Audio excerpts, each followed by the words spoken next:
trying to do our thing here. Yeah, okay, so today is the 22nd of April and I'm here with Devon. I'm here with Devon Thomas. Mm-hmm. Let's take two. It's the 22nd of April. My name is Zena Edwards. I'm the interviewer and I'm here with Devon Thomas to speak about the GLC story project. I've read as much as I could possibly find about you online. I saw a really interesting video of you as well. You were speaking very briefly about going to clubs and dressing up smart for a project. Oh, right. As hanging out in London. Okay. Yeah, that was about growing up in London in the 60s. Right, yeah. Okay. So I guess I'd kind of like to start there, like what was your background? Yeah. And your sort of path and journey into politics. Seems like I was born into it. I'm from Jamaica originally. My background, most of my sides of my family are Maroons. These are the people who, after the British conquered or captured Jamaica from the Spanish, the Africans and native peoples fought a guerrilla campaign against them for over 100 years. They had continued or kept their connections with their home countries in Africa. I originated, I've discovered, from Ashanti in Ghana, or the Ashanti nation as it was then.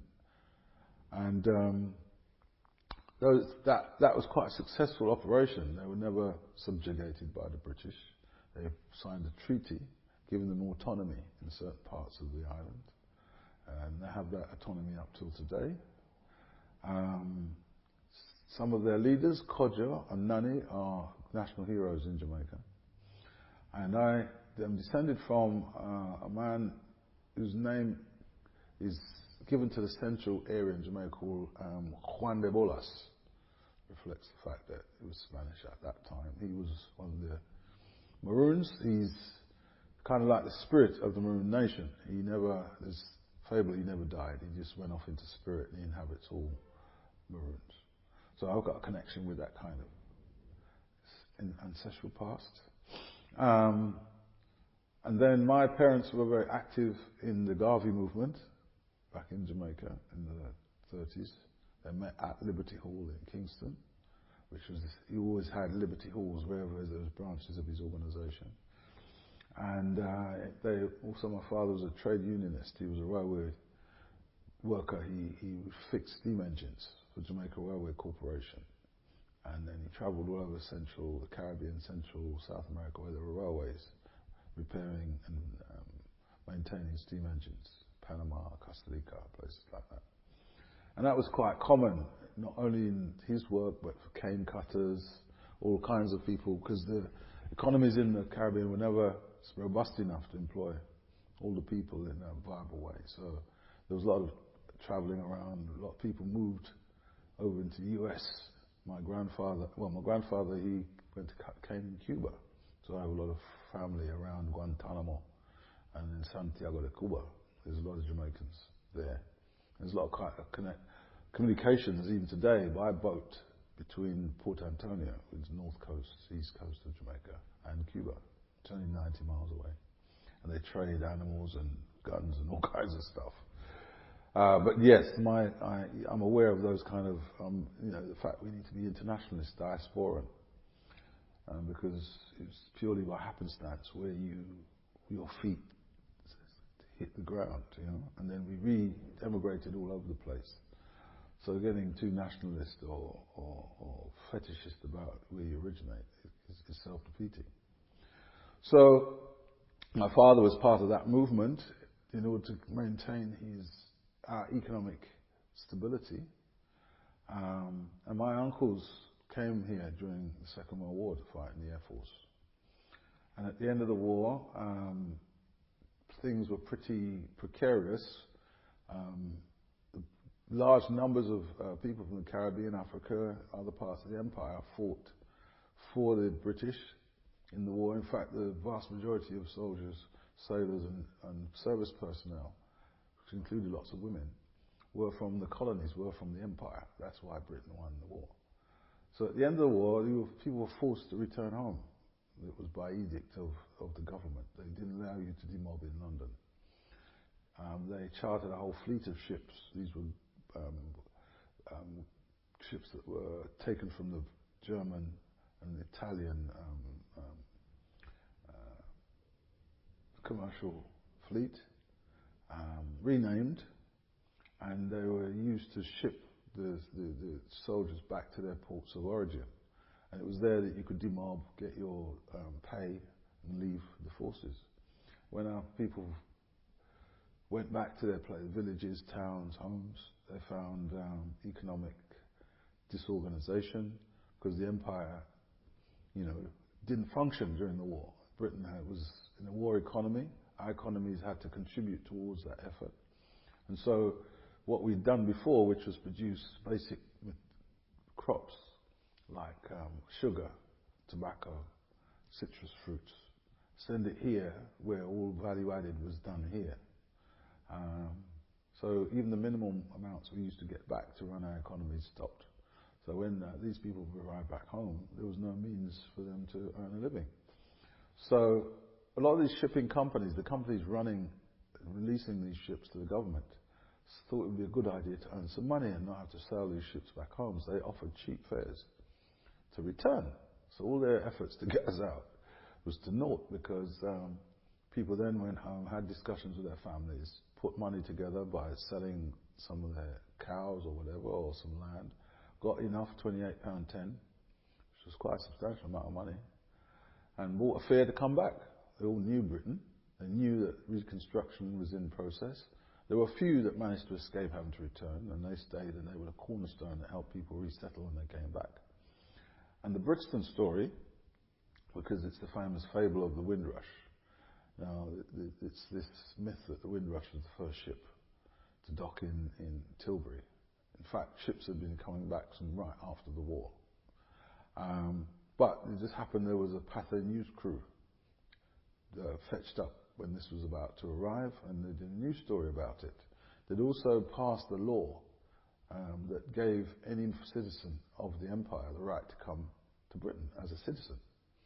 It was a kind of discussion that had taken place amongst the leaders of the dominions and the kind of empire. And Britain, in those atmosphere after the war of internationalism and whatever, in order to kind of keep stability in the Commonwealth, as it was now called, they passed this nationality law that gave Commonwealth citizens the right to come to Britain. So there was all these things happening when the Empire Windrush docked at Tilbury. There was no infrastructure in place.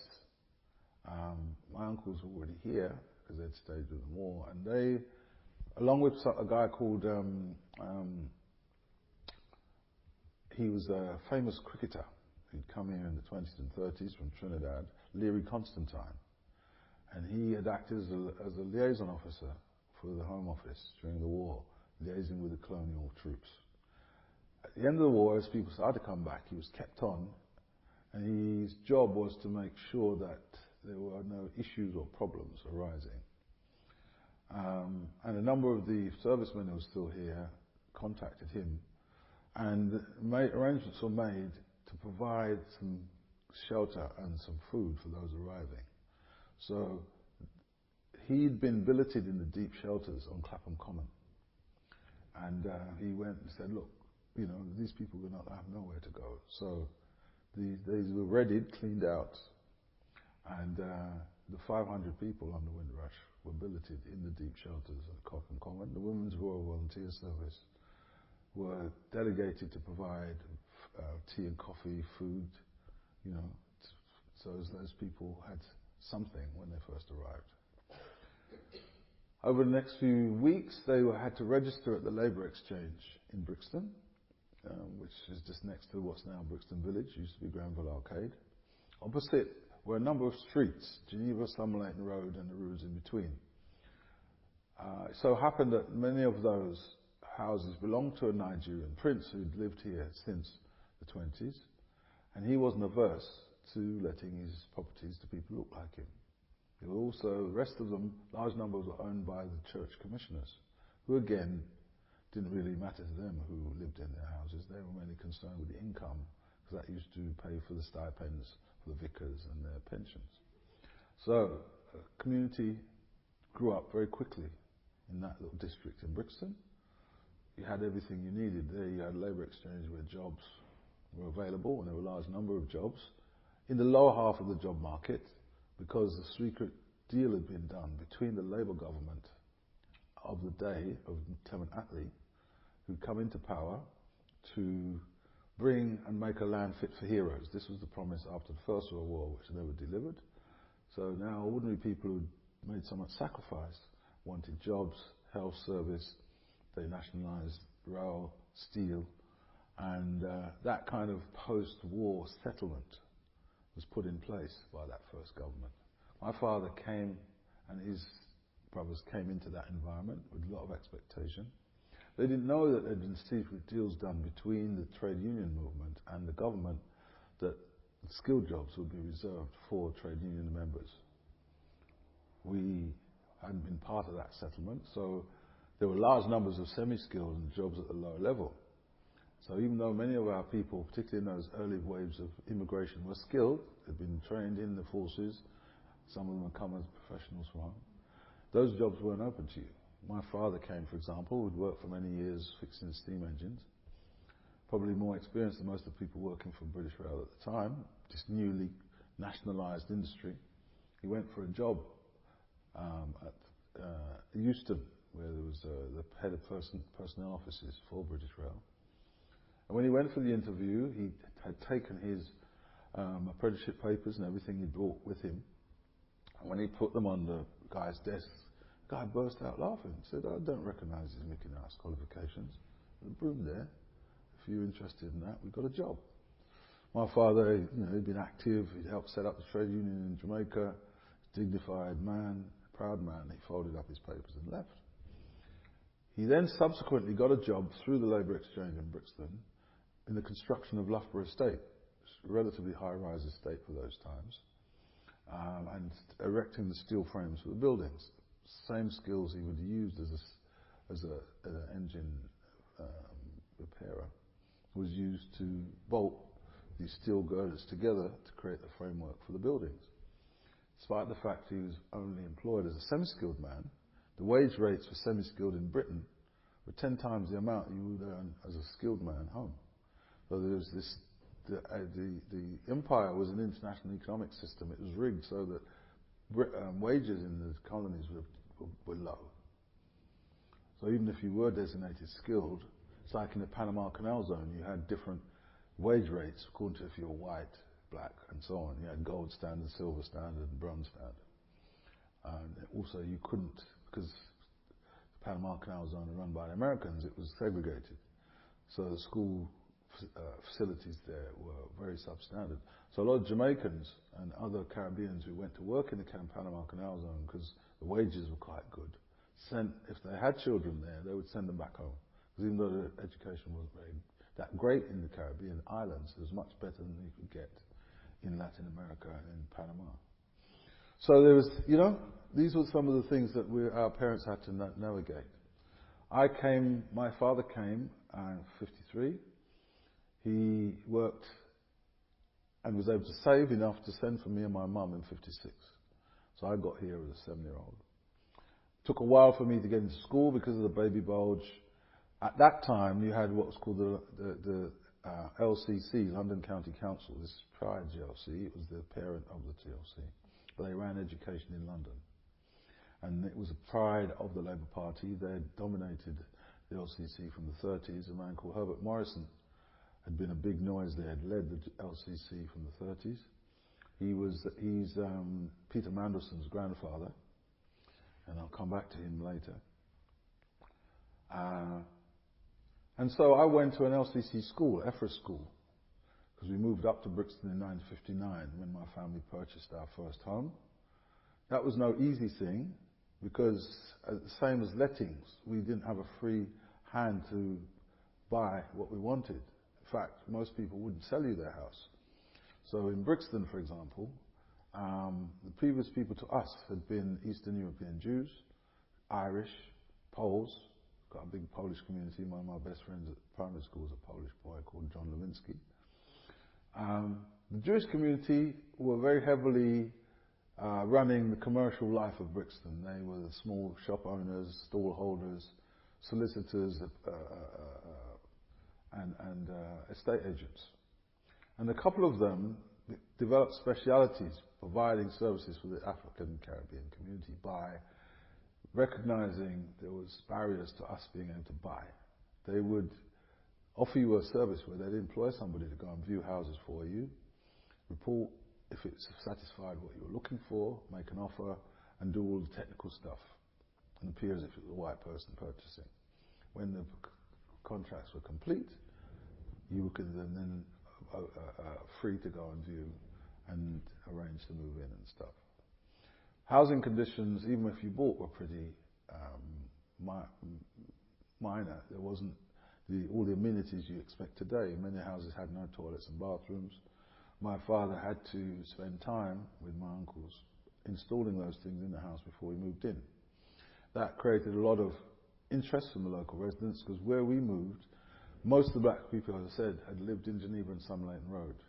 That was to the east of the railway lines. We moved in with the first set of black people to move to the west of the railway lines, the other side of Railton Road. So there was a great deal of curiosity about us. There were a lot of kind of respectable working class white people who lived there, the scoutmaster, the plumber, those kinds of top of the working class. All the houses were pretty well kept. The ladies scrubbed their doorsteps in the day, cleaned their windows. They mainly were housewives, and their men went off and did whatever they did during the day. That was where I moved into. I went to local school. It took me, when I first came, it took quite some months for me to get a school place, because there was such a demand for schools. There was this baby bulge after the war that I had to stay home and be looked after by a white childminder for some months before I was able to get a school place. But when we moved up to Brixton, I got into Effra School, which is at the top of my street. And my standard of education, my parents were very hot on wanting their children to, and saw one of the about the benefits of coming was a better education opportunity. And I was literate when I came. I'd had books at home to read, and I found the standard relatively low to me. All the Jennifer and John books and all that stuff. I could just, and I quite impressed my teachers and became top of the class. And I enjoyed, in a way, coming to Britain, apart from the environment. Britain was not, London particularly, was not a very nice place. Environmentally, it had been bombed to hell during the war. There was bomb sites everywhere.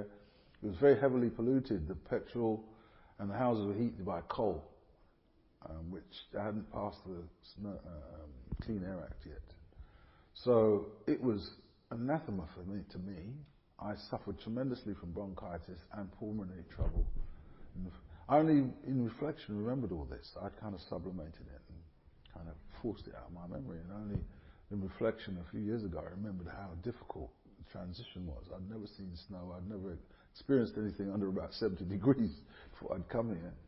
Similarly, my father, because he'd had to go and work on building sites in high-rise buildings, after about 4 or 5 years working on he got rheumatoids in his joints because of having to work under cold steel. So he finally got a job in the post office. And that was where he worked until he died in 1970. He got involved with trade unionism because, a lot of the problems and discrimination they faced, he'd been in trade unionism before he'd come here, and he saw that as a way of trying to mitigate some of those problems. But had to fight it in those institutions first, because they were institutions that represented interests of his white working class colleagues, and there was a lot of prejudice and hostility. And as you know, 50s, there was riots, race riots. In fact, first race riot was in New Cross in 1948, when people tried to go and sign on for jobs, and they were attacked and beaten up. The big ones were in Nottingham and Notting Hill in 58. This was after the Oswald Mosley, who was a fascist and set up the black shirts in the 30s, came back to Britain and thought he could make a career, and agitated in Notting Hill area to try and get a seat in a by-election. And he whipped up the white youths, at the time the Teddy Boys and the young youth movements, and started to try and target the black community as being responsible for the beginning expressions of the failure of the economy, as people started to compete for jobs, for housing. We became targeted as the reasons why they were being exploited. Instead of seeing us all being in a similar boat, we got scapegoated. So Notting Hill is slightly different to Brixton. Brixton is characterized by predominantly Jamaican settlement. In Notting Hill is primarily people from the Eastern Caribbean and smaller islands. That's primarily why Carnival is in Notting Hill, because that's a tradition of more Catholic-dominated Eastern Caribbean.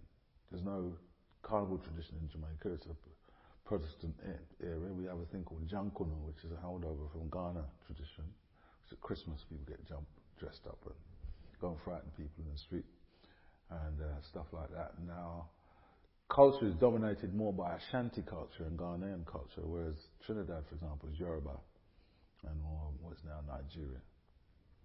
So, grew up, went to Effra School, then Tulse Hill, both of which were under the London County Council. The GLC came into existence in '65 after they reorganised local government.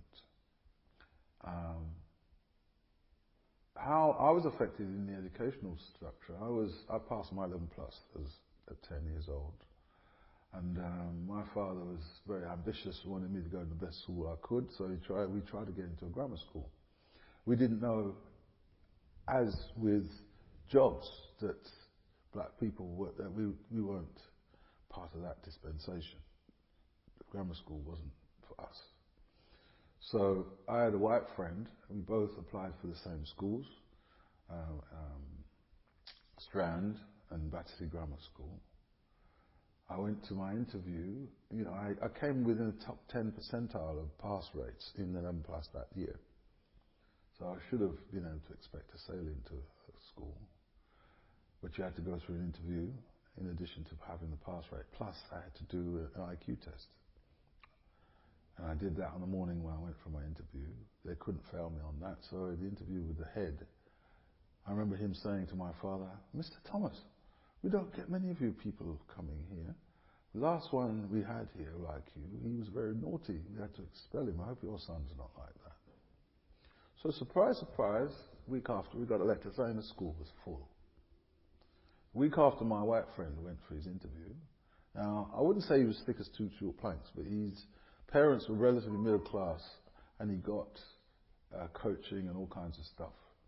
And after his application, he was offered a place. So it was obvious what the game was. I also had an interview at Battersea Grammar School. It was a little while away, but the same thing happened.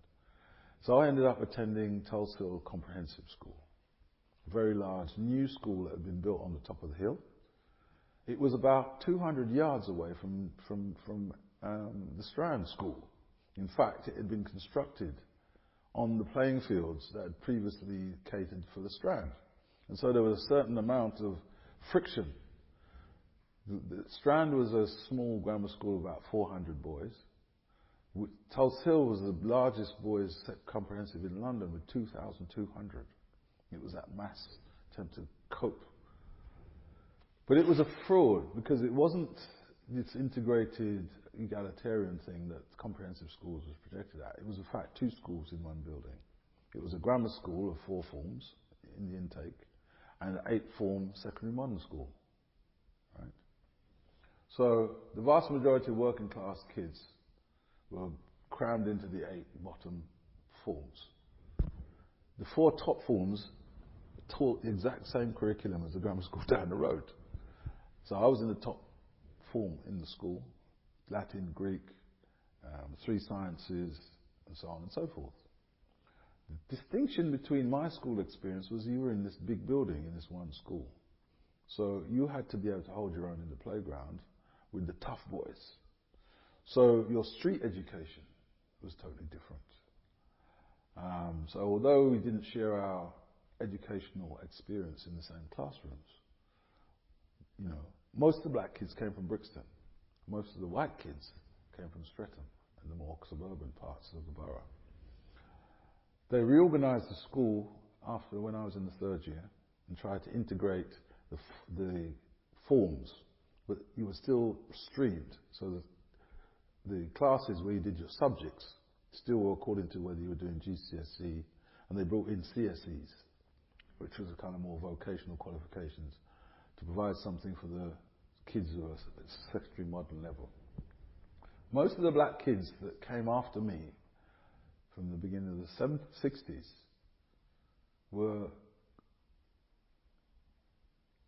assessed as being of low educational standard, whether they were or not, there were no tests done, and they were sort of chapped into the bottom forms of the school.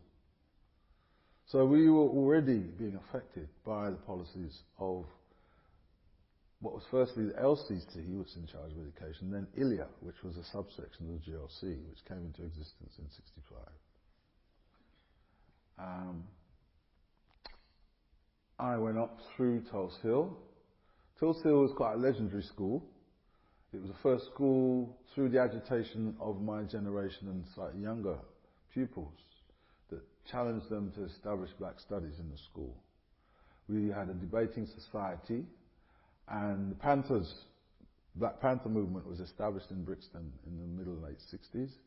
And we would invite people like Darcus Howe, whose funeral was on Thursday, and Althea LeConte Jones to come and to debate, you know, as guests, and articulate black people who were community activists were in and out of that school. It radicalized the staff.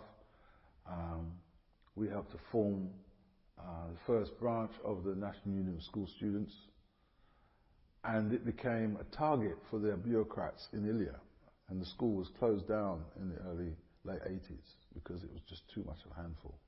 In spite of the fact that it probably had some of the best exam results. Guys, and the atmosphere around when I was there was that you had to be tough, you had to know how to take care of yourself, but you had to learn. We competed with each other who would get most exams. Linton Kwesi Johnson is a family friend. He lived in my house when he first arrived in Britain. He attended Tulse Hill, and he was thrown into the bottom forms of the school. And many of the black kids weren't able to achieve at school. We had to go to local FE colleges and night school. That's what he did, and got his O-levels and A-levels and went to college later. And our generation still upheld, we were immigrants, so we still had this idea that we could do things and achieve things. And so even though you got blocked in the first instance because you were defined as firstly low educational standards, later they started this ploy where they started to throw us into what were called educationally subnormal schools. These are the pupil referral units of the time. There's a guy called Bernard Cord, who was Deputy Prime Minister in Grenada during the Revolution. He was here studying education at Goldsmiths at the time. And together with people like Darcus, people like John LaRose, who started New Beacon Books in Finsbury Park, he wrote a book called How the West Indian Child is Made Educationally Subnormal in the English School System, which analysed how council policies were affecting us. And this was the basis for a whole movement in our community to challenge educational policies within ILEA and within the outer boroughs like Haringey, who started to bus our children when there was more than a certain proportion of them in schools.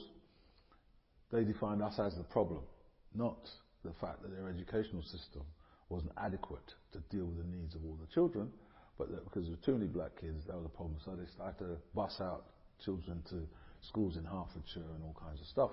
So our community mobilised on the back of the evidence provided by Cord's book and challenged it. A whole network of supplementary schools was set up.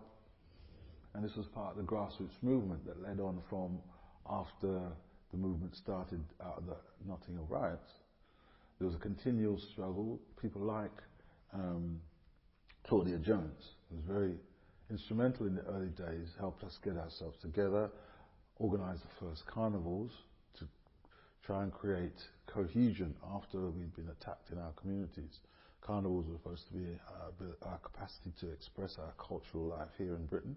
The initial ones were indoors in large halls, and then a community festival started in Notting Hill in the middle 60s. It was started by a local woman called Ronnie Laslett, and that was Notting Hill Festival, which invited the Caribbean community to contribute to that festival.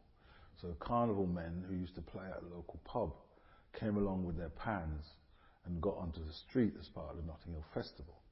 And then that became such a draw to the festival that it created this thing on its own, and it became the Notting Hill Carnival. But the people create a lot of controversy and try and make out that Ronnie Laslett created Notting Hill Carnival. She was a woman of Polish origin. She didn't have a carnival tradition. What she did was live in a place where people who did came and contributed to her festival. As soon as it became more Caribbean, she withdrew because she didn't have the cultural and personal resources to hold the ring on such a thing outside her experience. So Caribbean people then got involved, and so by the early 70s, carnival had exploded. That new generation wanted outlets for their creativity. So it then went beyond traditional carnival as it existed in Trinidad and places like that. Sound systems and youth clubs had been the places the new generation were being socialised in. So they decided to integrate a guy called Palmer, who then became chair of the carnival, provided a space for the sound systems to set up on street corners. ILEA, we were still being processed through schools, controlled by them, but they started to build a network of youth clubs all around London. And that would come from some of the agitation by people like me, because my generation, had formed a youth club in partnership with the local Catholic church in their church hall. Because when I was growing up in the early 60s, there was nowhere for us to go. We used to hang out in my house. We'd upset my dad because we'd damaged things. When we got boisterous, he'd kick us out in the street. Then we'd have confrontation with the police, because if they saw more than two of you, there must be. So, together with a local Irish Catholic priest who was our RE teacher at school, we said to him, look, we haven't got anywhere to go, can you help us? And he got his church to allow us to use a room in the school.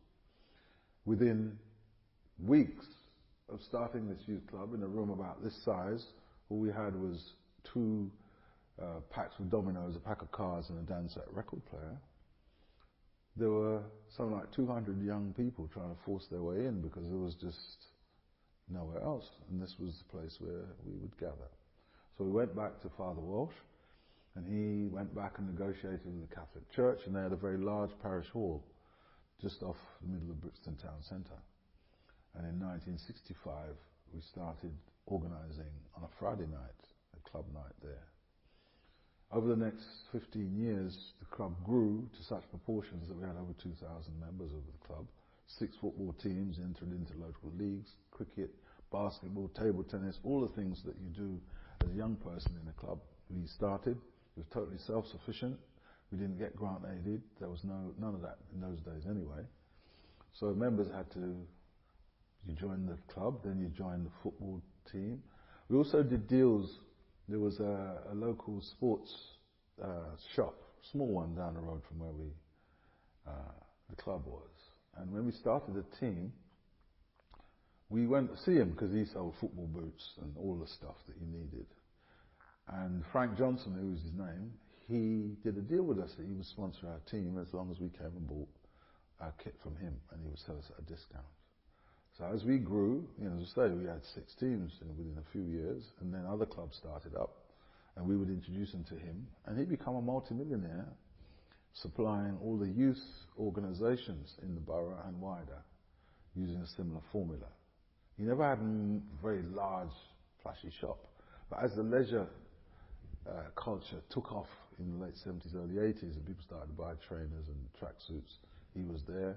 Everybody knew him because he connected to the youth movement, and he made a packet from his connection with the community, and he in turn sponsored a lot of what happened. as time went on, GLC had some involvement because GLC and local councils provided mortgages. Black people couldn't get mortgages from banks or the financial institutions.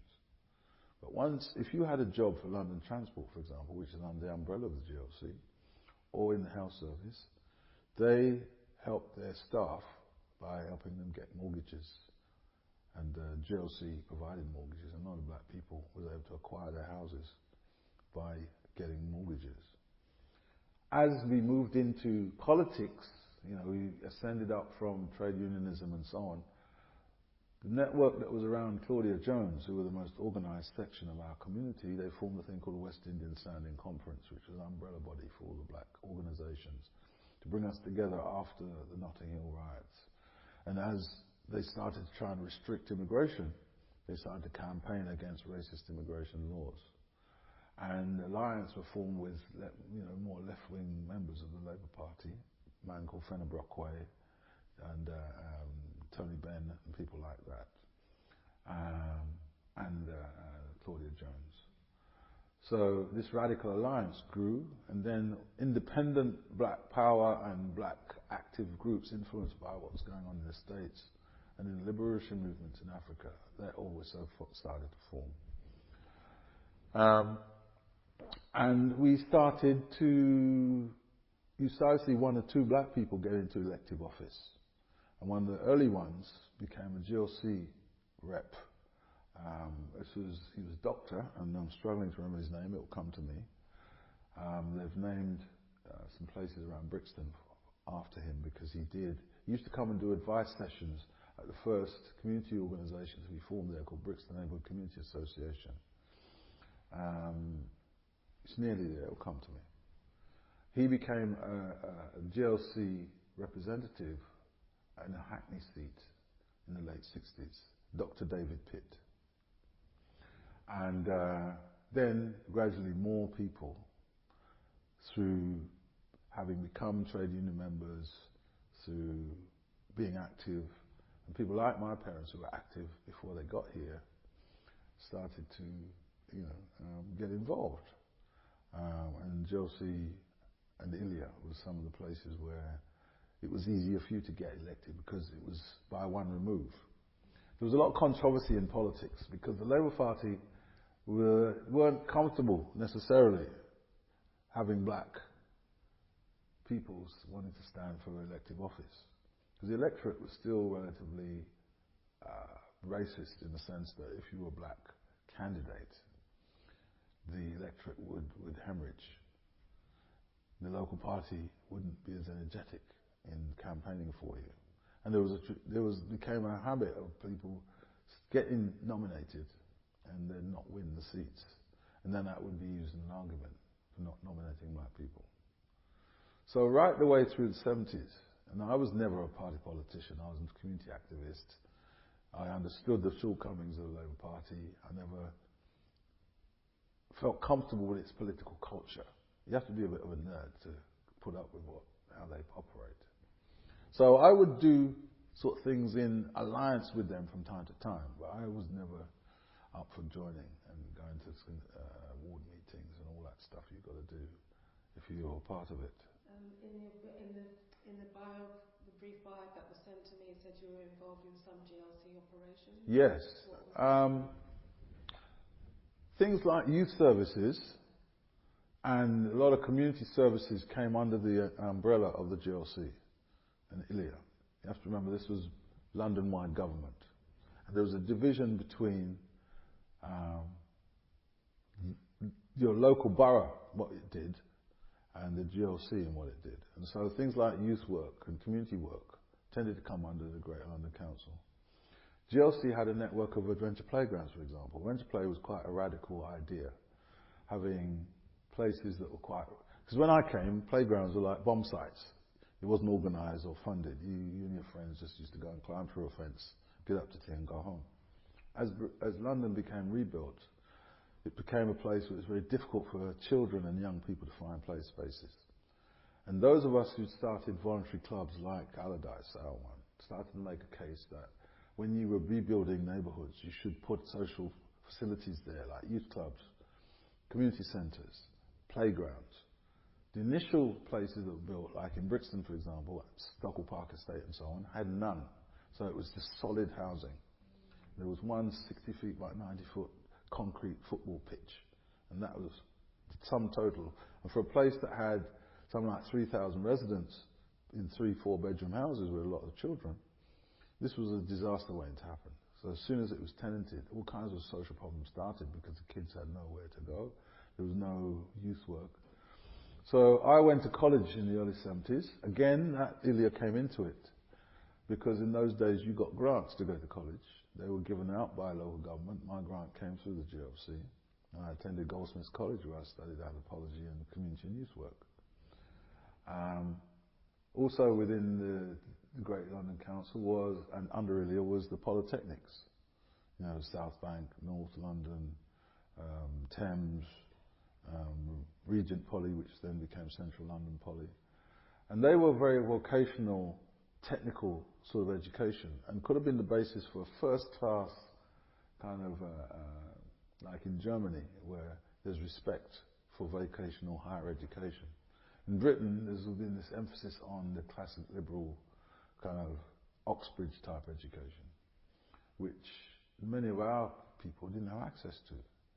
But many went to places like South Bank Poly, which had specialisation in things like the National Baking School was there, it specialised in industrial processes. But increasingly, they were trying to move industry out of London.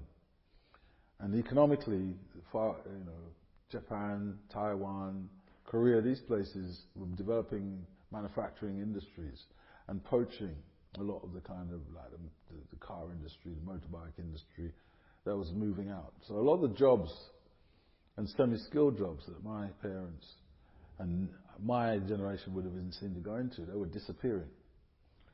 Also, there was an economic crisis in Britain in the 70s. You know, you had the Yom Kippur War, oil prices went to the roof, and the British economy almost collapsed.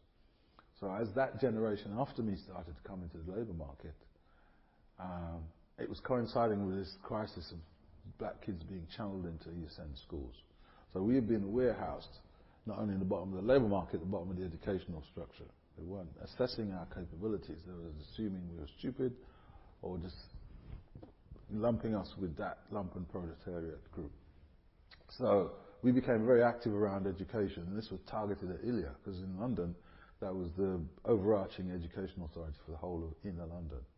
Some of the outer London boroughs that had large black communities, like Haringey, Brent, they had separate issues, because some of the time they were even more reactionary than ILEA was. I was saying Haringey and Brent bust their children out of their schools because black people were synonymous with underachievement. So that was the environment at that time. Labour Party was in a kind of crisis. Its inner city parties, that older generation that had been part of the Attlee generation and were dying off. They hadn't re-energized, got new people in. New people had gone into the independent radical movement. So I don't know if you've read Ken Livingstone's biography, which deals with how he came to join the Labour Party. We were at the same school together.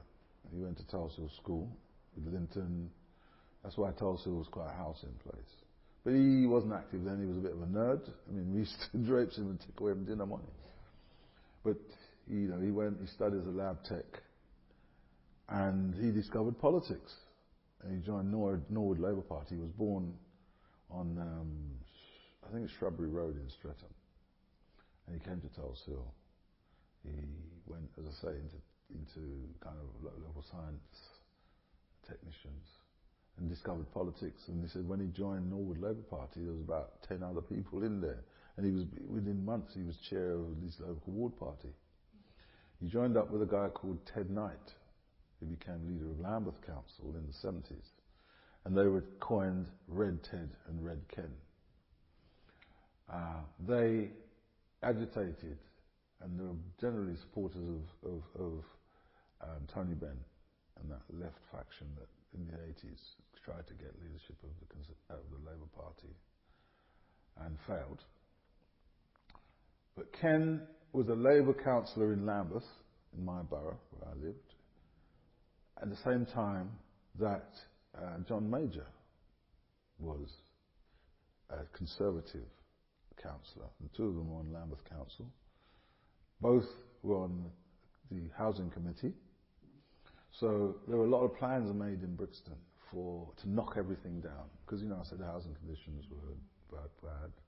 But not only did they want to deal with the sites that had been bombed during the war, they wanted to knock down all the old Victorian and Edwardian housing stock and build these new concrete poured high in the sky type developments like Haywood and Eldery Estates in Southwark and East London. And a lot of them had deals with these big building companies. And there was a certain amount of corruption that was exposed up in places like in Tyneside. It wasn't quite to that degree here, but all kinds of sweetheart deals were going on between councils. And they had the power to compulsorily purchase whole areas. And there was a GLC plan for London, which included inner-city ringways or motorways, and the joint between the council and the GLC. GLC was the overarching strategic planning authority. Councils had their own locals. But GLC did directly built estates all around London, particularly to relieve and move people out, and then new places would be built in the inner city. So their policies impacted on us disproportionately. Brixton was affected by this because it was designated, after we, out of necessity, had bought up a number of houses, because if we had to get anywhere to live, you had. Then anywhere we were in numbers above a certain proportion were then designated slum clearance areas, and they compulsorily purchased our houses. In those days, there was no statutory requirement to compensate you. They only gave you £50 of what's called bricks and mortar money. So after you'd gone and raised a mortgage of maybe £2,000, which don't sound a lot now, but given my dad's wages were about £8 a week, and my mum would be earning about £5 or £6 a week. So your wages weren't alone, it wasn't even enough to pay all your bills. We'd do things like we'd have parties. My other uncle was a sound system man, and you'd have a party in your house once a month, and that would bring in a little bit of money. You had your partner money. You had all sorts of little enterprises to supplement your income, because you not only had your costs here, you had family home. You might be building a house back home. There was all sorts of responsibilities. We were building organisations here that we had to contribute to. My father started their lodge, the church, the fraternal society. So these were community people. And our incomes, we were the bottom of the economic ladder. But we were able to support all these kinds of things because we were enterprising. So, just because of the time frame, sure. I'm starting to think about all of this work that you've engaged with, the life energy that you put in. I'm thinking about when the GLC was abolished. Yes. What was the impact? Well, where my story has taken us, it was just at the beginning of when we almost captured it. In that faction we talked about, Ken moved out of council, they saw an opportunity, and they all went to stand as GLC councillors for the 81 election. Now, 81 is a very important year. It was when the roof finally blew off. All those conditions I described, large-scale youth unemployment, kids come out of school, no qualifications. The state tried to manage that using policing. Special patrol group, rounding up, stop and search, and using sus laws. Then you had particular circumstances. 81, you had the New Cross fire. You had a situation in Bristol where that went up in flames. And an incident happened in Brixton on the front line where two young men fought, one stabbed another one. There was they had this campaign, Swamp 81. Swamp was a very emotive term. It was a term that Mrs. Thatcher had used during her election campaign in '79, directed appropriating Enoch Powell's speech, Rivers of Blood speech, that we were swamping them. she, on a parliamentary broadcast, said the English people starting to feel rather swamped by these people. And that got her a landslide in 1979. She came into power, brought in her monetarist policies. There was even more distress in our community. And to contain the social cauldron that was building up, because she was also attacking working class institutions, we by this time had now gone into trade unions much more. There was a few of us. I'd gone into Lambeth Council, having done a lot of the community work I'd done. Ted Knight was now leader of Lambeth Council, who was Ken Livingstone's political partner. And he had come to us and asked us to campaign to get elected in the 78 election. And we drafted what was called a Black Manifesto, which dealt with education, employment, and we helped to campaign, and he got elected. And then he headhunted myself and Herman Ousley, who later became head of the GLC in ILEA. Herman was employed by Lambeth as the first race advisor in the council. I was employed as the first economic development officer, because before that, economic development wasn't seen as a local government issue or responsibility. But because unemployment, particularly amongst youth, was so high, they had a subcommittee that had met and talked about it. Now it was going to be an official council concern, and the chair of my committee at Lambeth was one Mr. Peter Mandelson. He was a Lambeth councillor at the time. So imagine the people I've told: John Major, Ken Livingstone, Peter. These were all councillors. And then Ken left Lambeth Council, and then went and got elected as a GLC rep. Then when Lambeth won back GLC in 1981, on the wave of reaction to the Thatcherism, they pulled a coup on a guy called McIntosh, who had been kind of mainstream, almost Blairite type leader, and became leader of GLC on a left-wing ticket with people like John McDonnell, who's now the shadow chancellor, and so on. And a kind of left-wing movement. And then right as this is happening, Brixton goes up in flames, the whole country, for the next few years, with first in cities, then the trade union movement, the miners, everybody. It's in ferment for the rest of the 80s.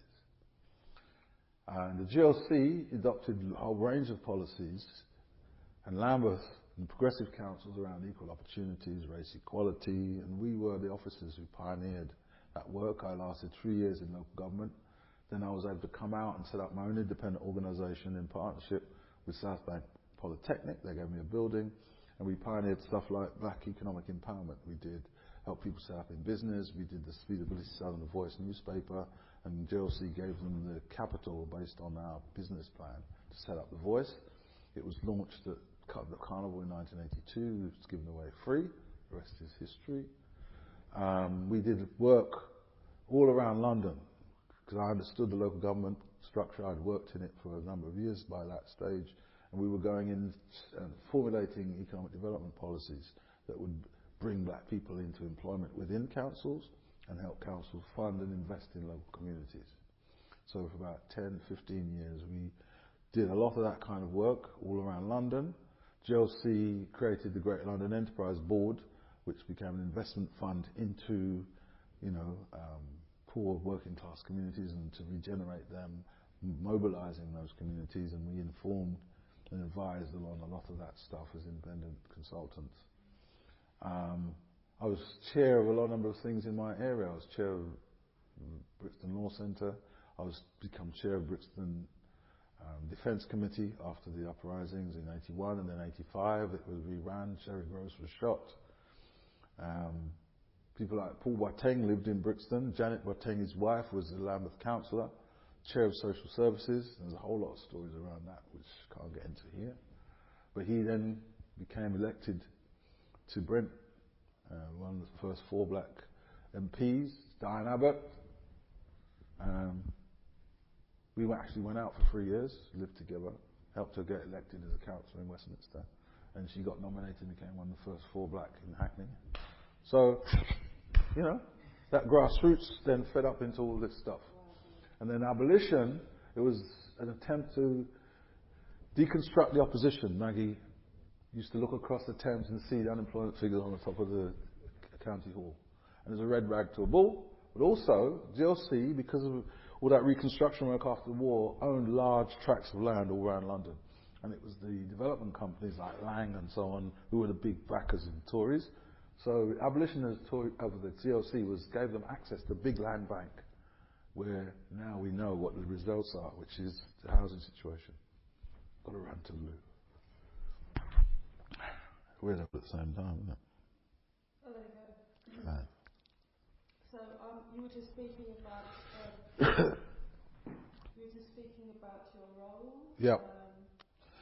Well, if you remember, I said that I started out doing community development and youth work, which is a part of ILEA statutory youth project that was based in Brixton.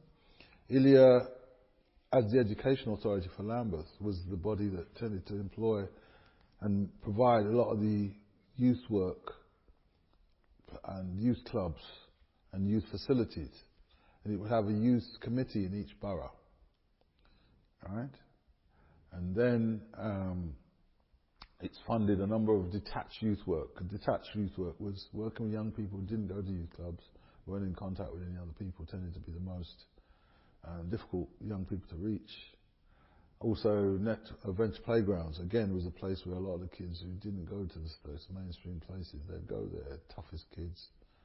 And these were the young people I worked with and their parents and their broader community. And my response wasn't organising football or social activity. Many of them were facing homelessness, serious challenges. So my thing was to deal with the fundamental problem. So it was creating housing for people, because they weren't allowed on a housing waiting list. The council didn't accept responsibility for them.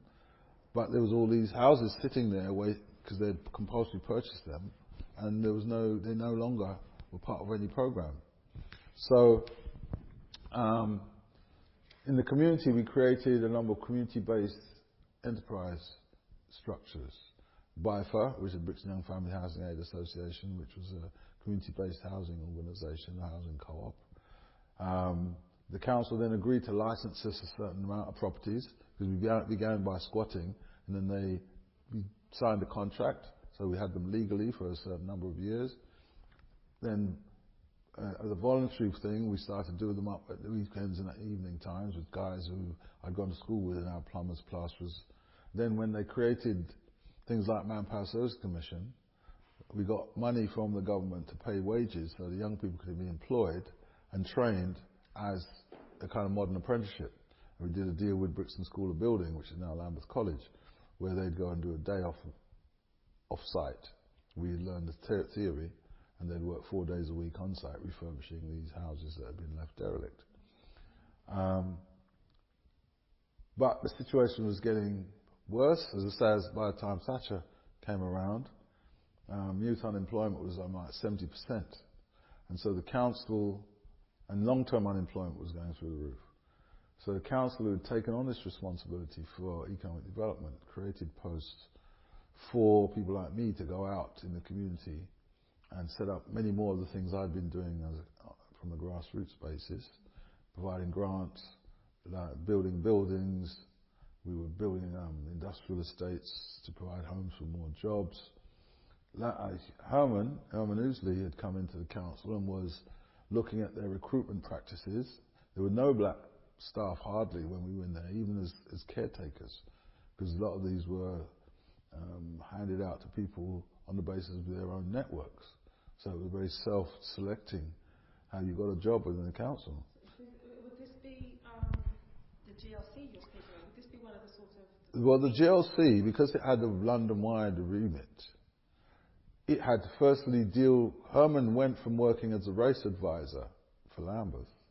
He went to work firstly for the ILEA as a senior race advisor, and then gradually became in charge of the GLC. And the job was to reorientate the GLC away from just doing mainstream work to attending to the issues that hardly employed black people, that the service it delivered weren't appropriate to our needs, to rejigging it so that all the citizens of London's needs could be met. So we had that two-pronged, him on the internal side, me on the outside. And then we set up this independent agency called the South Bank Inner City Centre, because myself and a number of others had seen that you could do a lot of things in the community to create new economic opportunity, which as a council officer, it was very difficult for you to do. There were many commercial organisations that were keen to show that they were more socially responsible than they had been before. So we set up, after all the troubles in 81, this centre, which was going to be a think tank and a practical agency to set up new initiatives in the inner city. So we were funded by a substantial amount of resource, some private. Prudential funded us to build a science park. This is a build a business centre for IT companies, a bit like Silicon Roundabout now. But they funded us to build a science park at the Elephant and Castle. And that was about 4 million quid's worth of stuff. And you know, this wasn't giveaway. This was, in fact, this was a bomb site. It had been bombed during the war. Half the site belonged to the Poly, half belonged to the council. We had more opposition from the council because they saw IT jobs then as destroying what they thought was proper jobs. So they were hostile to the idea of creating a centre for jobs driven by new technology. And it took us a long time to persuade Southwark and Lambeth councils to come in as partners because they owned the land. And in the end they agreed. Prudential provided the money, and we built a science park just by the roundabout, the Elephant and Castle. That was the first inner city science park in the country, and we built 11 more in other parts, in other cities, other boroughs in Lambeth and London. And then we created a thing called New World Business Services, which was an enterprise agency targeted at people of African Caribbean heritage. Black people had been enterprising, but had gotten lots of barriers. Banks wouldn't lend you money, even though you may have had accounts with them and kept in good standing with them in terms of saving. So after the first set of uprising in 81, we held this conference called Why So Few Black Businesses. And it was because of the topicality of race at that time and the fact that all the cities in the UK were going up in flames. It was covered by the Money Programme, which was the big mainstream programme about economics at the time that was edited by a guy called Peter Jay, whose father-in-law was the ex-Lambeth Labour Party leader, Callaghan's son-in-law. And it was an hour special, and it filmed the conference, and speakers talking about having proposals and good track records, but being refused capital by banks. And we gave them lots of case studies. And, you know, we said, well, this is part of the reason why young people are in the street burning down the place. Because we're marginalised, we're not allowed to get jobs in the mainstream economy. You know, there's an unofficial thing that refuses to give us opportunity, which had started from my father's time when he wasn't allowed to be employed as a skilled man. That was still in place in 81. What the uprisings did, it blew that all away. They had to open the door. Access courses were created. Race equality policies were created. The 76 Race Relations Act had quite strong provisions to oppose discriminatory practices. So now the GLC was a kind of leader. It had to set standards in London for changing your recruitment policies, for providing opportunities for black people. Herman was appointed as the first black chief executive, and you had other people like Ansel Wong, who became head of ILEA. He then later helped create Black History Month. This all kind of burgeoned and created a whole new environment, whereas the young people coming after us had opportunities. They could get professional jobs, and they could get into university, and they could. Doors started to open around then. You've spoken quite a lot about young people. So yeah. There's a lot of young people that aren't aware of the GLC. Sure. Well, it was abolished in 87, so they weren't even born then.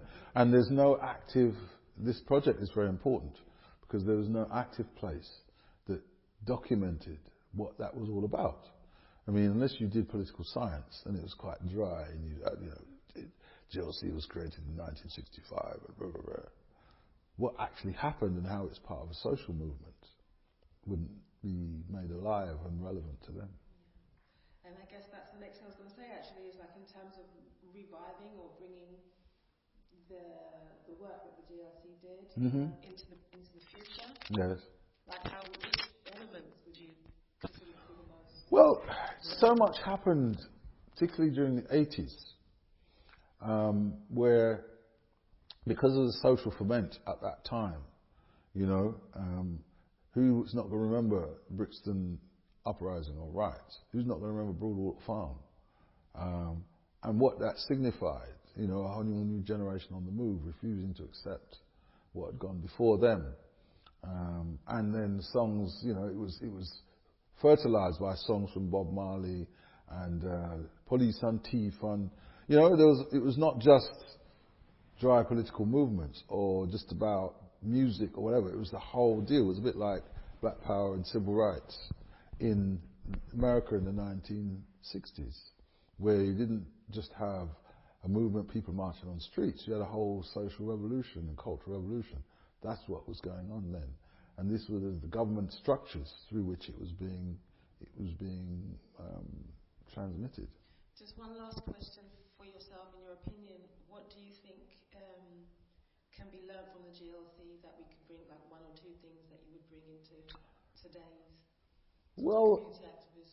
It was what the GLC administration at the time, and Ken came back as mayor at the Great London Authority in 2000s when they recreated a London government. And he did some of the similar things where he opened the doors and invited people to come and engage with it. You'd have these massive conferences about black education, about policing. I mean, when the GLC didn't have any statutory responsibility for policing in London, but they created a police committee, which Paul Boateng was chair. And it looked at discriminatory policing. It did things like he advocated having a dialogue with the IRA. The press vilified him and said he was beyond the pale. Things we now take for granted were radical things at that time. So what I'd want to see is those politicians who are taking positions in local government and in the Great London Authority adopt that kind of style, that methodology where ordinary folk can get involved, find a position. I'm also we want to empower those things that people have created in their own communities, neighbourhood forums. I was talking to a woman who's created a parish council up in Brent, where they now run the local park and they've raised money to finance the library that the council's cut. People can take charge of these things for themselves. And that's what we got a first taste of in those days. It's empowerment for people at the grassroots. Brilliant. Thank you so much, Devon. Thank you. That was excellent.